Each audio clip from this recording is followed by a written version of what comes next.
Hello, everybody. Gage says it's empty. Let's go see what's in the fridge today.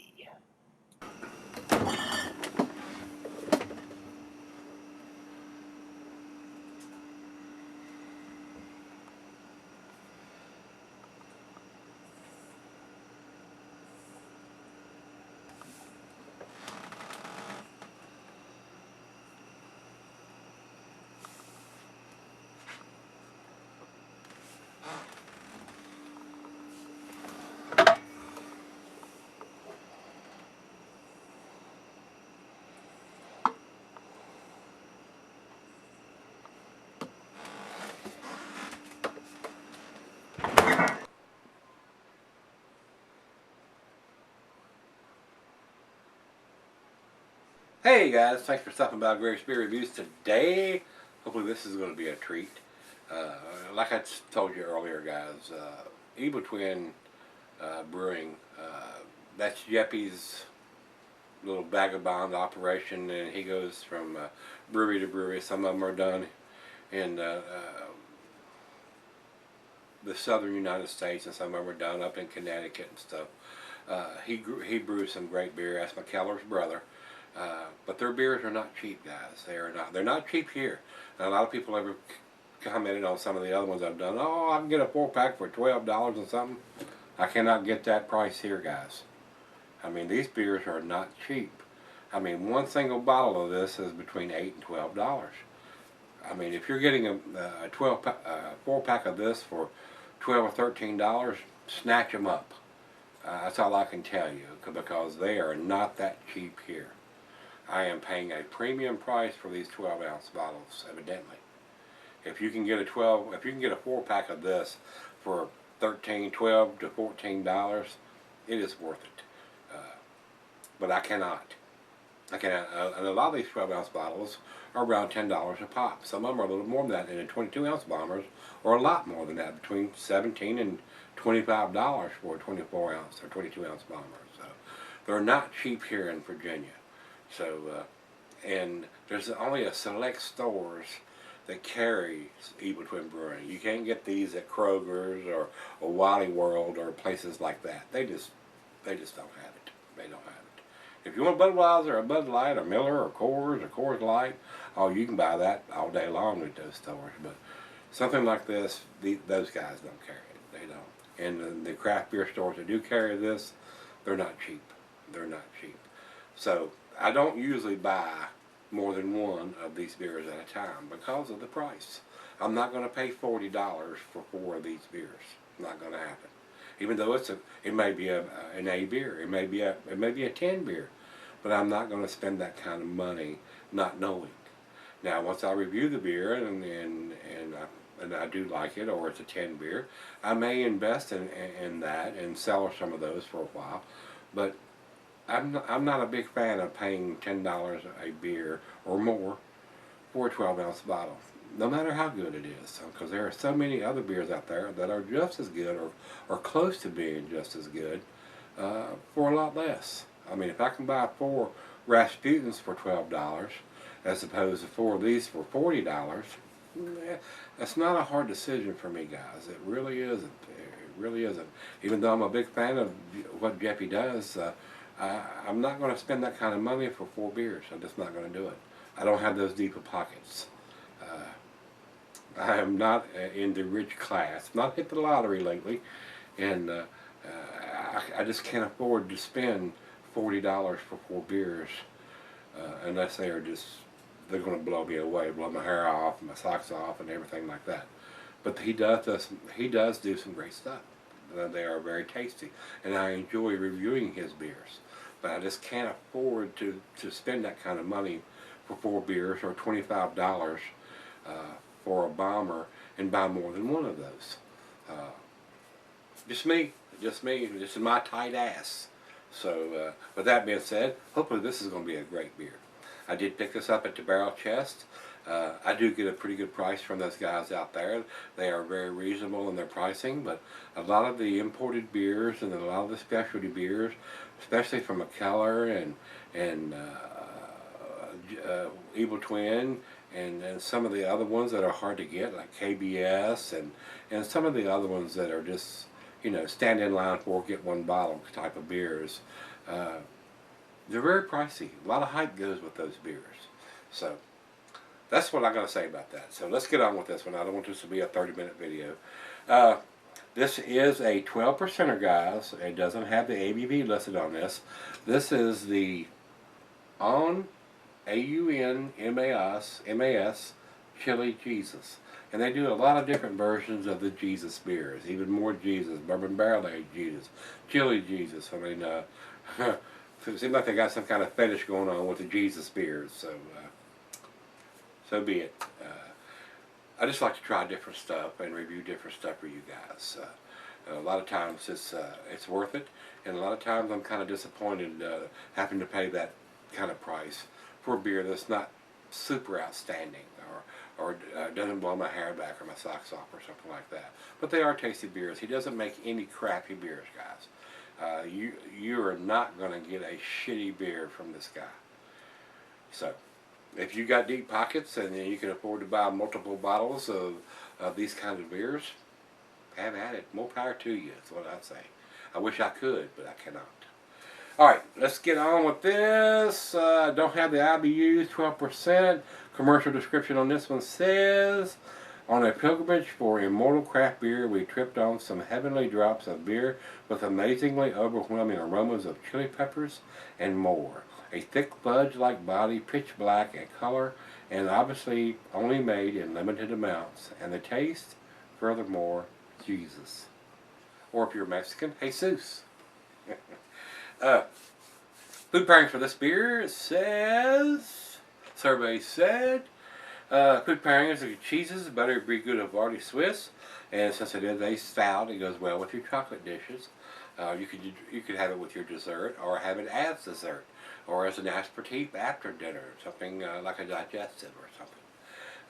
Meat is beef, smoked meat, game, and grilled meat. Glassware pint, Bacardonic tumbler snifter, oversized wine glass. I'm going to use a double glass for this one, guys.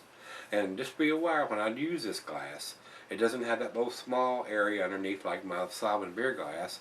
And sometimes I can get some light through that little thinner area of the glass, where the double glass does not show that light. So, and according to what the description is, it's pitch black. So we shouldn't have any light anyway. This is a 12% stout that has some chili peppers in the brewing process. It says here it can be settled for a long period of time. So 12%, as long as it's not hop forward, I don't see why you could not sell this beer for a long time. So if you do have the extra cash and you want to pick up 4 of these, drink one now, drink one 2 years, drink one 5 years, drink one 10 years, just to see how it changes and gets more complex over time. So, and I may end up buying more of these depending on how they taste to me and all that kind of stuff. And a lot of times his stuff is dated, and sometimes it is not. And of course, being a very black beer in the bottle, if it's on the label, I can usually see it, which I do not.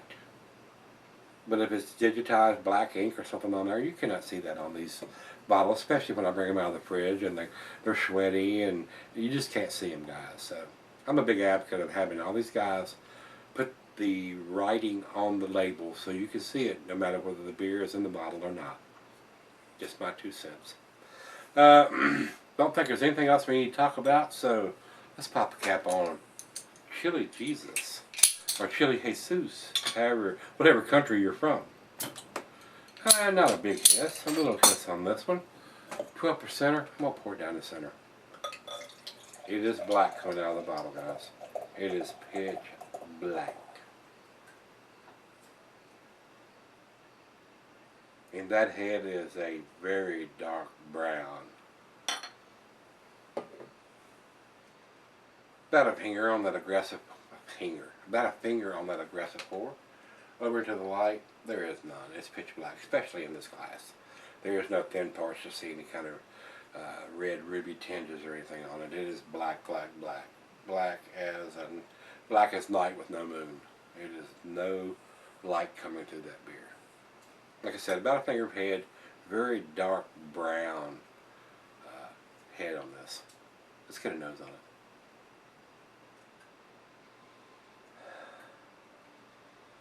Big beer. You can tell it's 12%.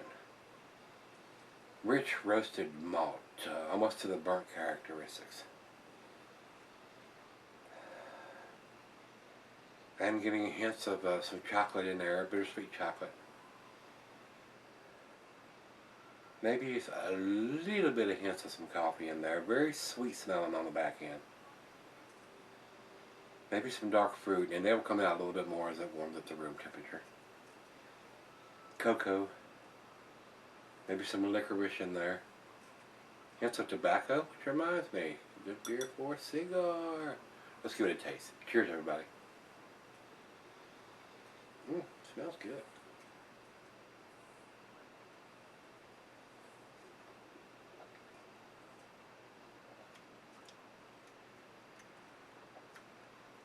Wasn't getting a lot of chilies on the nose. Just slight hints of it on the taste. More on the back end.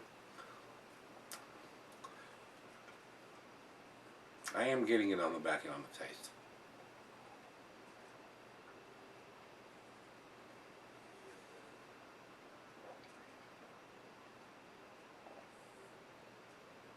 Very tasty. A little bit of warmth on the back end with a combination from the alcohol and probably from the chilies combined. But it's not burning or anything like that. Very nice notes of some chili peppers in there. The cocoa is there, the bittersweet chocolate is there. Hints of licorice and maybe some coffee in there and tobacco. But as it warms up, I might get some dark fruits and stuff in there too, so. Very nice, very pleasant. Very enjoyable beer for 12%. Well, let's try it out of the fridge, let it warm up, let her taste it, and we'll come back after I sip on it for a little while and see what it ends up being. I'll be right back. Alright guys, I'm back. Got just a little left here. Been sitting on about 45 minutes. Very tasty beer. The chilies are there on the back end. A little bit of heat from that. No burning. It's a well-made beer. 12%. And I'm not getting any alcohol burn or anything in the throat. But the chilies are there. Now they just warm up to room temperature. Very nice beer. I'm a big fan of the warmer stuff like this. I grow jalapenos and hot banana peppers and stuff in the garden out here. I like a nice hot spicy dish or a nice beer to go with that dish, and this would go very well with either some hot Mexican food or something very spicy to have this beer with. So very tasty. It is a very nice beer. Looked at the bottle. There is no dating that I can find. I mean, you shouldn't have to have a magnifying glass or a microscope to find the dating on these bottles, guys. I see nothing on this bottle at all. So that's the only thing that I can fuss about. They already have some kind of vintage on here. This is done in 2015, 2013, 2016, or whatever. So in case you want to buy multiple years of this without having to put a piece of tape on the back of the bottle that I bought this and then, that's still not going to tell you anything. It's going to tell you when you bought it, but it's not going to tell you when the beer was put in the bottle. I may actually be drinking a beer that was done a year or 2 or 3 years ago, so there's no way for us to know. So I would like to see them, since these beers are so pricey, to me anyway. Some of you may be able to get them cheaper than what I'm buying them here in Virginia at, but when you spend $10 for a beer, you would kind of like to know when it was put in the bottle, no matter what style it is. I mean, if it's an IPA, you want the month and a year, and if it's a 12% stout like this, you would like to have the vintage. This was done in January of 2015 or July of 2015 or whatever, just so you know when it was actually put in the bottle. So, very tasty beer. It was very enjoyable. Let's do the final chug.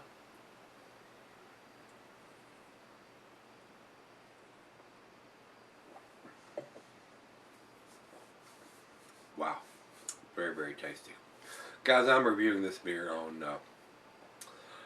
August the 27th, and a lot of you people know that. Well, let's get into the ratings before I get into this. To me, guys, it's definitely an A beer. It's definitely worth picking up if you get your hands on it. If you're into a 12% Imperial Stout, maybe with a little chilies added in there. Very tasty. As far as I'm concerned, other than having a date on it, if it had a date on it, it'd be a 9 to me. This is a 9. This is an 8 beer in a 9 bottle. So, or vice versa. How is that? I'm gonna give it to 8. I'm giving it an A minus. It is an A beer, but I would give it to 9 if it had some kind of vintage on it or some kind of dating on the bottle somewhere, which I cannot find. I looked and held it up to the light and held it down here and spun it and looked all around. So I would like to see them to have a month and a year on this. We don't need a date. And this beer is going to keep for a long time. Being a 12%er, it's going to keep for 2, 3, 5, 10, even in 15, 20 years if you wanted to sell it that long. Well, you know, if you're going to buy multiple versions of this to do some kind of vertical or just to have different years so you can see how it ages and gets more complex over time, we would like to have that information. And other than just putting a piece of tape on it somewhere, and I bought this on this day and month and year and all that. So, and these beers are pricey enough where they can afford to do that. So, my 2 cents. We'll leave it at that. And as far as the rating, like I said, I'm gonna give it to 8. If it had a dating on it somewhere, I'll probably give it to 9. So a numeric rating for me is probably going to be a 91 or a 92, maybe even a 93, because I'm a big fan of the chili style beers. And this wasn't overly hot or overly warm. Just a nice sensation of the chilies in there, along with the cocoa and the chocolate and the coffee, hints of the coffee, not a big coffee influence on this beer, and the caramel and the topping. Very nice beer, very nice, very well made. Over to Beer Advocate, they say 93, which is in their outstanding range. That's about where I would put it too. And over to Rate Beer says overall 99 and 92 in the style. So 90s from everybody here, lower 90s from everybody here. So I would agree with that. I would agree with that. I might even step up if it had a date on it somewhere, or at least a vintage, come up to a 96 or a 97 on the rating of this beer. But it has none. I couldn't find anything. All right, that's where we're going to leave this one, guys. 90s all around, low 90s all around. So A minus for me, definitely. I mean, it's a nice beer. It's definitely an enjoyable beer. Definitely a tasty beer. Definitely a well-made beer. So that's where we're going to leave this one. Low 90s from everybody all around. A minus for me. A quick note that I want to get into. Like I said, I'm doing this review on the 27th of August here, and it's probably not going to post until sometime in September. But being a cabinet maker and doing a lot of work all around Salem and Roanoke area, I have done a bunch of work at WDBJ7 Channel 7, and all of you that don't live under a rock have heard about the senseless killing of Alison and Adam Ward that happened there on their live broadcast at Smith Mountain Lake. And thank God that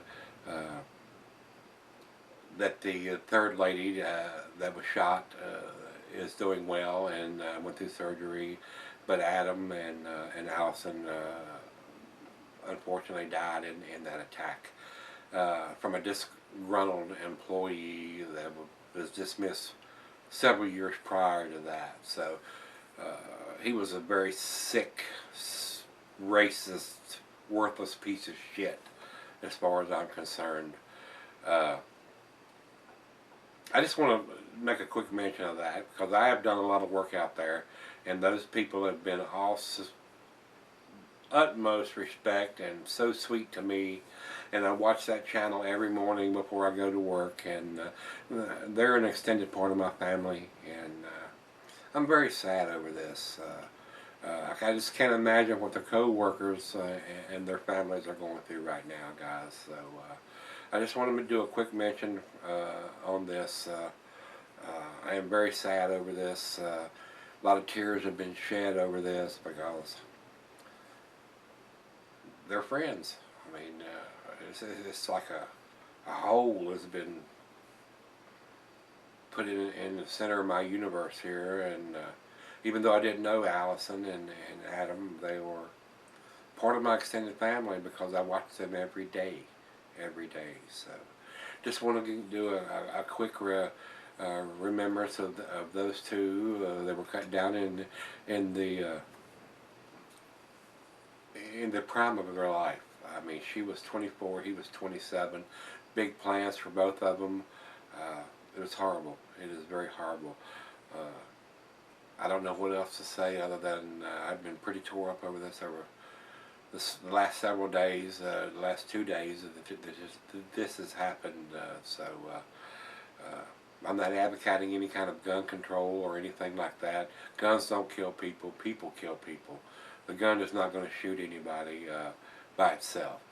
It takes a deranged, sick individual to do something like that. So with that being said, I just want to remember Alison and Adam, two great, wonderful people that I've never met, but they came into my home every day through the television, and it's very sad that they were taking in the prime of their lives, and it's horrible. It's really horrible. It's been in the national news, it's in the local news, it's tragic. It's very tragic, and very sad over this. Very, very sad. And I hate to bring everybody down over this, but I just want to mention those two people. Although I've never met these two people, I've done a lot of work over there, and they've always been super nice to me, and I consider them part of my extended family. And after watching the news this morning with Kimberly and Leo, it was tough to watch. It was tough to watch. So, I hate to bring everybody down, but I just wanted to mention that because I hate that happened to those two wonderful people, and I think it's tragic. I really, really do. So, with that being said, there's a lot of things going on with scholarships being set up for those two great people, and I hope you'll check out WDBJ7's website and maybe contribute it to Alison's. They're doing scholarships and stuff in their names at Virginia Tech and JMU, and Salem High School has been involved because that's where Adam went to school, and of course Alison was from Martinsville. So very sad to see two great people cut down in the prime of their life from a sick individual that had very serious problems. So with that being said, that's all I'm going to say about that. I'm sure we will miss those two people, and Channel 7, WDBJ7, we're thinking about all you guys out there, and it must be so tough to go through what you're going through right now, especially the people that work with them and their families. It's horrible. So with that being said, guys, it's a crazy world we live in, and all I can say is enjoy some craft beer because life is short, and kiss and hug everybody you love because you never know what tomorrow's going to bring, guys. So, but we know here, tomorrow's going to bring another beer out of the fridge. Come on back then. Let's go see what's in the fridge. See you then.